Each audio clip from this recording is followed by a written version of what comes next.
How to deposit INR into Binance or Indian rupees. So first you want to open up Binance and then go to the P2P section, or you can search for it in the search bar. You can also find it here, the button for it.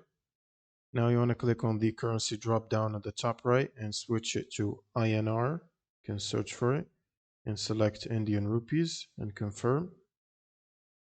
Now all you need to do is look for an offer that basically accepts a payment method that you can use. For example, digital e-rupee.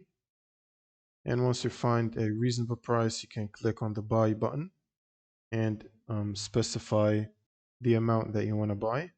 Some offers might require verification.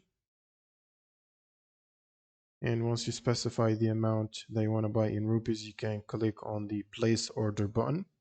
Now the seller should send you their details for the digital e-rupee wallet, and then you will send them the amount they ask for, and then they should release the crypto in INR for you, or the currency in INR, which you can later use to buy crypto. That's pretty much it for this video. If you have any questions, leave them in the comments below, and see you on the next one.